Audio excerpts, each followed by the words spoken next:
Hello दोस्तों, विजय academy में आपका स्वागत है और आज मैं आपसे बात कर रहा हूँ नई शिक्षा नीति 2020 पे। हाँ दोस्तों, नई शिक्षा नीति 2020 आ चुकी है। इसकी मंजूरी केंद्र सरकार ने दे दी और कब दी है इसकी मंजूरी, ये डेट आपसे किसी भी एग्जाम में पूछी जा सकती है। तो ये एक महत्वपूर्ण है कि 29 जुलाई 2020 को इसकी मंजूरी दे दी है कैबिनेट। तो देखिए इसकी क्या-क्या प्रावधान है और साथ ही साथ इससे पहले कब आई थी नई शिक्षा नीति, पहली शिक्षा नीति कब आई थी, कौन से प्रधानमंत्री के कार्यकाल में आई थी, इस साथ ही साथ इसके क्या प्रावधान है और क्या चेंजेस है। सबसे बड़ी चीज तो एक है कि 5+3+3+4 ये क्या फॉर्मूला है। जो पहले 10+2+ वाला फॉर्मूला था, 10+2 उसको हटा के 5+3+3+4 का ये फॉर्मूला क्या है। तो इसमें भी आपको मैं पूरा बताने वाला हूँ। साथ ही साथ कौन सी समिति के रिकमेंडेशन पे आई है, साथ ही साथ इसमें और कैसे प्रावधान है, क्या चेंजेस करा है, क्या है एम्प्लॉयमेंट को लेकर गवर्नमेंट का क्या विजन है, ये सब मैं आपको यहाँ पर इस वीडियो में आपको बताने वाला हूँ। तो चलिए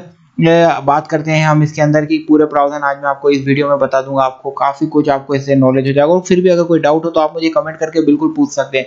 तो देखिए, जो अपने रमेश पोखरियाल निशंक थे, केंद्रीय मानव संसाधन विकास मंत्री हैं, इन्होंने क्या कहा, ये एक परिवर्तनकारी सुधार है। ठीक है, नई शिक्षा नीति 2020 जो है ये परिवर्तनकारी सुधार है। साथ ही साथ पहली जब आई थी जो शिक्षा नीति थी वो कब आई थी, तो देखिए 1986 के अंदर आई थी। जो पुरानी शिक्षा नीति थी वो 1986 में आई थी।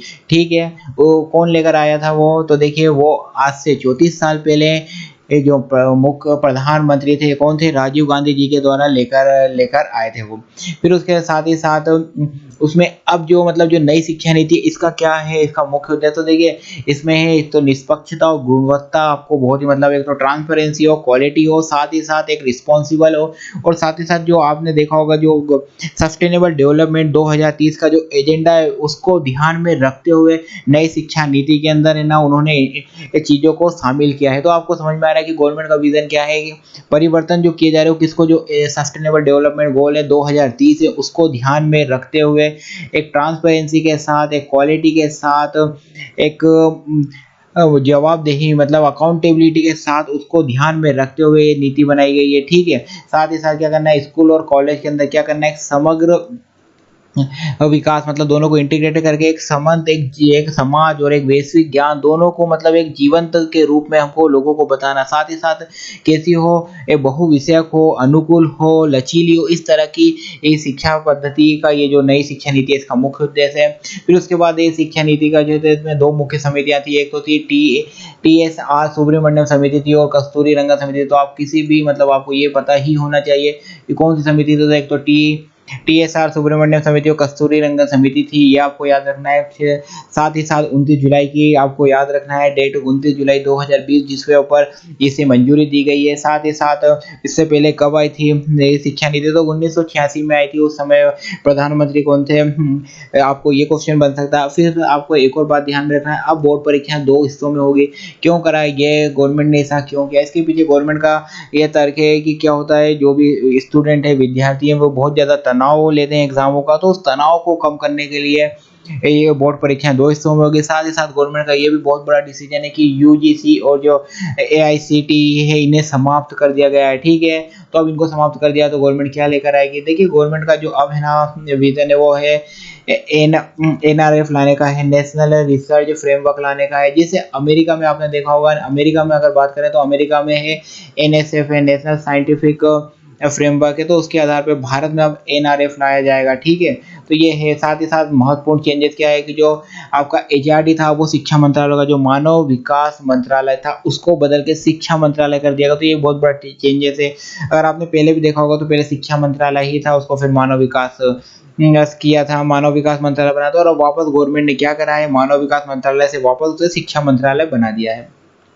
बात करते हैं इस नीति का मुख्य लक्ष्य क्या है, कि भारत को वैश्विक ज्ञान की महाशक्ति बनाना है। 10+2 का फॉर्मेट है जिसमें आप सभी हम लोगों ने पढ़ाई की, इसे पूरी तरह से खत्म कर दिया। इसकी आप कौन सा फॉर्मेट लेकर आ गए हैं, 5+3+3+4 का फॉर्मेट है। ये फॉर्मेट क्या है, देखिए 5 मतलब क्या होता है कि जो आपकी फर्स्ट है मतलब 5 ईयर है फर्स्ट।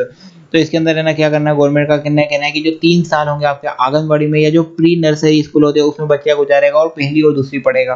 ठीक है, तो ये 5 साल इसके हो जाएंगे, 3 साल उसके प्री नर्सरी आंगनबाड़ी में हो जाएंगे और 2 साल वो पहली और दूसरी पढ़ेगा। फिर जो उसका आ जाता है 3 वाला जो फॉर्मूला आ जाता है, इसमें वो बच्चा तीसरी से 5वीं तक पढ़ेगा। फिर अगर जो आपका 3 वाला फॉर्म आ जाता है इसमें छठी से 8वीं तक, और जो 4 ईयर का आ जाएगा वो आ जाएगा आपका 9वीं से 12वीं तक। तो आपको समझ में आ गया कि 5+3+3+4 क्या है, ये आपको समझ में आ गया होगा। अब बात करते हैं कि देखिए वही मैंने जो आपको बताया था, ये देखिए फाउंडेशन स्टेज है। ये फाउंडेशन स्टेज में क्या होगा, इसके अंदर 3 साल बच्चे को क्या आंगनबाड़ी में प्री स्कूलिंग शिक्षा दी जाएगी, साथ ही साथ इसके अंदर पहली और दूसरी भी पढ़ाई जाएगी। तो इसमें बच्चे की जो आयु हो जाएगी वो कितनी हो जाएगी, 3 से 8 साल तक, और ये पहला चरण पूर्ण हो जाएगा। फिर आएगा प्रिपरेटरी स्टेज आ जाएगा, इसमें कक्षा 3 से 5वीं तक पढ़ाया जाएगा। तो देखिए ये यहाँ पर आपको 5 हो जाएगा, और फिर उसके बाद आ जाएगा 3। तो यहाँ पे तीसरी, चौथी और 5वीं में बच्चे पढ़ेगा, और यहाँ पर 8 से 11 साल के बच्चे की उम्र हो जाएगी। उसके बाद यहाँ पर भी वो सब्जेक्ट गवर्नमेंट क्या लेकर आएगी। तो देखिए गवर्नमेंट का यहाँ पर बिल्कुल क्लियर माइंडसेट है कि जब बच्चा छोटा फाउंडेशन स्टेज हो तो बच्चों को सबसे ज़्यादा मातृभाषा में शिक्षा दी जाएगी। यही गवर्नमेंट का है कि मातृभाषा में या जो उसकी लोकल लैंग्वेज है उसमें उसको शिक्षा दी जाए। फिर उसकी जो तो गवर्नमेंट का यहाँ पर क्या है कि बच्चा ज़्यादा से ज़्यादा चीज़ों को समझे, क्योंकि विश्व में भी अगर आप देखें तो कई ऐसे देश हैं जो कि मातृभाषा में ही शिक्षा दे रहे हैं, और वहाँ पर उनका एजुकेशन में जो है या उनका जो डेवलपमेंट है वो भारत की तुलना में ज़्यादा है। तो भारत ने इसी चीज़ को ध्यान में रखते हुए मातृभाषा में या स्थानीय भाषा में शिक्षा को ध्यान में रखा है। ठीक है, चलिए अब बात करते हैं मिडिल स्टेज की बात करें तो देखिए कक्षा छठी से 8वीं तक आ जाता है। यहाँ पर बच्चे की उम्र 11 से 14 साल की हो जाएगी।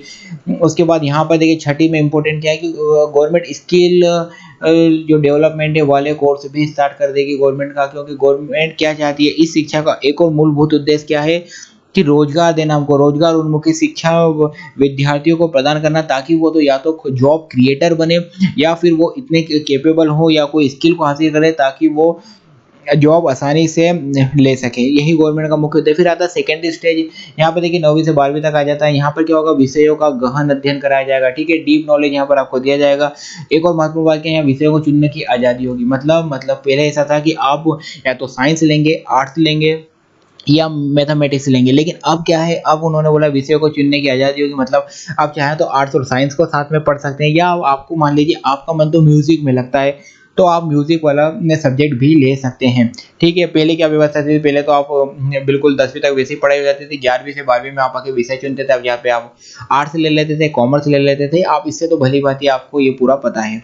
चलिए अब बात कर लेते हैं कि देखिए मैंने आपको बता दिया कि आप आज के समय में क्या, चाहे म्यूजिक हो, चाहे स्पोर्ट्स हो, चाहे योग हो, ये को आप क्या कर सकते हैं, आदि को सहायक पाठ्यक्रम को करिकुलम, ये अतिरिक्त पाठ्यक्रम एक्स्ट्रा करिकुलम एक्टिविटी के तौर पे पढ़ते थे। अब ये मुख्य पाठ्यक्रम का होगा। पहले क्या था, ये एक्स्ट्रा जो भी करिकुलर था इसको अब उन्होंने मुख्य पाठ्यक्रम में बना दिया। मतलब अब ये एक्स्ट्रा करिकुलर एक्टिविटी नहीं कहा जाएगा। क्यों? क्योंकि अभी आपको मेन सिलेबस में शामिल कर लिया गया है। ठीक है, अब एक और बात आपको इसमें महत्वपूर्ण क्या है चेंजेस में, कि पहले क्या होता था, आपको या तो आपके बीमार हो या कि शादी हो या किसी भी कारण से आप अपनी पढ़ाई या कोई भी सेमेस्टर आपका बीच में छूट जाता था। तो अब क्या होगा, अगर आपकी पढ़ाई बीच में छूट जाती है, मान लीजिए 3 या 4 साल की आप पढ़ाई कर रहे थे, अब आपने मान लीजिए पहला ही साल पढ़ाई करी है, तो पहले साल पढ़ाई करी तो आपको अगर 1 साल की आपने पढ़ाई पूरी कर ली तो आपको एक सर्टिफिकेट मिल जाएगा। अगर आपने दूसरे साल की भी पढ़ाई पूरी कर ली है तो आपको डिप्लोमा मिल जाएगा। पहले साल सर्टिफिकेट, 2 साल की पढ़ाई होगी तो डिप्लोमा, 3 या 4 साल जैसा भी होगा उसका ड्यूरेशन कोर्स का, उसके हिसाब से आपको डिग्री मिल जाएगी। मतलब आप पूरा कोर्स कंप्लीट कर लिया तो डिग्री मिल जाएगी। अगर पूरा कोर्स नहीं भी कंप्लीट कर पाए तो या तो आपको सर्टिफिकेट या डिप्लोमा मिलेगा। ठीक है, लेकिन आज वर्तमान में क्या, वर्तमान में ये स्थिति कि आपको इस तरह का कोई भी सर्टिफिकेट या डिप्लोमा नहीं मिलता। केवल आपको डिग्री मिलती है जब आपका एजुकेशन क्या हो, जब आपकी वो डिग्री आपकी कंप्लीट हो जाए। चलिए अब बात करते हैं, देखिए सबसे महत्वपूर्ण, ये काफ़ी समय तक की मांग उठी थी कि सरकार को अगर शिक्षा में सुधार करना है तो सरकार को जीडीपी के हिस्से को बढ़ाना होगा। तो बिल्कुल सरकार ने इस ओर ध्यान दिया और गवर्नमेंट को सिफारिश थी कि 6% किया जाए, और गवर्नमेंट ने इसे ना जीडीपी का 6% अब शिक्षा पे खर्च किया जाएगा। वर्तमान में कितना किया जाता है, वर्तमान में 4.43% शिक्षा पे खर्च किया जाता है, जिसको बढ़ा के गवर्नमेंट ने अब 6% कर दिया गया। तो ये बहुत ही अच्छा सुधार है और इसके लिए बिल्कुल आप गवर्नमेंट की तारीफ कर सकते हैं कि बिल्कुल गवर्नमेंट ने शिक्षा को वेटेज दिया है। और भी क्या चेंजेस करे गवर्नमेंट ने, जैसा कि मैंने आपको बताया कि उन्होंने क्या करा, बोर्ड एग्जाम को भागों में बांट दिया है। क्यों बांट दिया, 2 या 3 भागों में बोर्ड एग्जाम कराने का निर्णय लिया। ऐसा क्यों करा उन्होंने, ऐसा इसके पीछे मुख्य उद्देश्य है कि तनाव को कम करना। ठीक है, इसलिए उन्होंने ये लाए हैं ताकि बच्चे के जो मतलब पूरी तरह से उसका विकास हो सके, डेवलपमेंट हो सके, इसके लिए लेकर आए हैं। साथ ही साथ जो इसके अलावा बच्चों के रिपोर्ट कार्ड में लाइफ स्किल को भी जोड़ा गया है। जैसे कि आपने अगर स्कूल में कुछ रोजगार परक सीखा है तो इसे आपके रिपोर्ट कार्ड में जगह मिलेगी। मतलब आपने कुछ स्कूल में जाते थे, आपने कुछ आपका एम्प्लॉयमेंट के लिए या कोई स्किल सीखी है तो बकायदा वो भी आपके रिपोर्ट कार्ड में मेंशन की जाएगी, जो कि अभी तक ऐसा कोई भी क्या था, अभी तक ऐसी कोई भी सुविधा नहीं थी।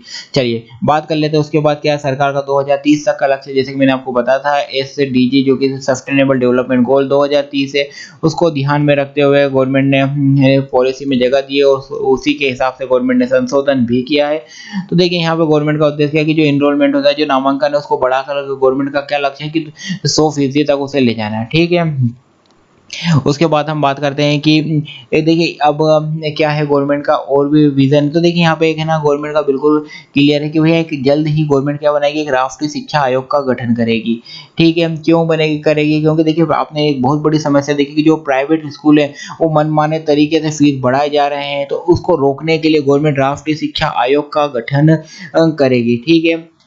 और साथ ही साथ इस एक और काम किया कि जो भी भारत में प्राचीन ज्ञान की पद्धतियाँ थी, मतलब जो आपको प्राचीन तरीके से या वैदिक काल में जिस तरह शिक्षा दी जाती थी, उसको भी वो सरकार पर जोड़ने का ध्यान देगी। साथ ही साथ गवर्नमेंट का एक और है कि वो थोड़ा-सा गवर्नमेंट ने ना संस्कृत भाषा को भी लेकर आए, तो ये भी गवर्नमेंट का है, ठीक है।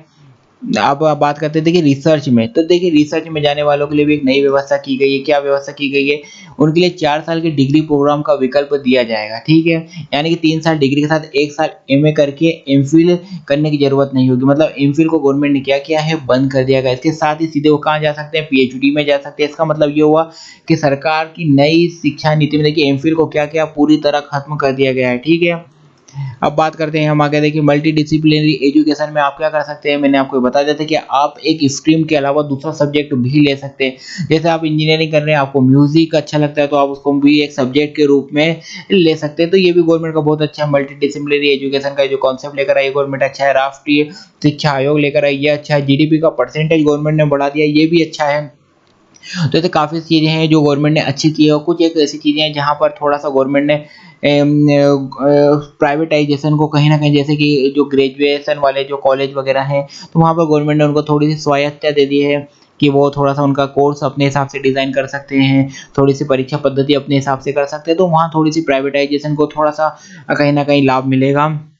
अब बात करते हैं देखिए शिक्षकों के लिए क्या किया, तो देखिए उन्होंने एक और इसमें मेंशन करा है कि टेक्नोलॉजी को बढ़ाया जाएगा, ठीक है? टेक्नोलॉजी को बढ़ाया जाएगा, तो देखिए कंप्यूटर, लैपटॉप या फ़ोन वाली जो भी एजुकेशन है इसको बढ़ाया जाएगा। लेकिन आपको मैं एक बात और ध्यान देना चाहूँगा कि भारत में 90% लोगों के पास क्या है, मोबाइल है। लेकिन आपको ये बात भी ध्यान में रखना है कि 40% लोग ऐसे हैं जिनके पास केवल फीचर फ़ोन है, ठीक है? मतलब उसमें केवल वो किसी को कॉल कर सकते हैं। फीचर फ़ोन मतलब ऐसा फ़ोन केवल जिससे आप कॉल कर सकते हैं, मैसेज रिसीव कर सकते हैं, मतलब जो आपके बेसिक काम हो सकते हैं।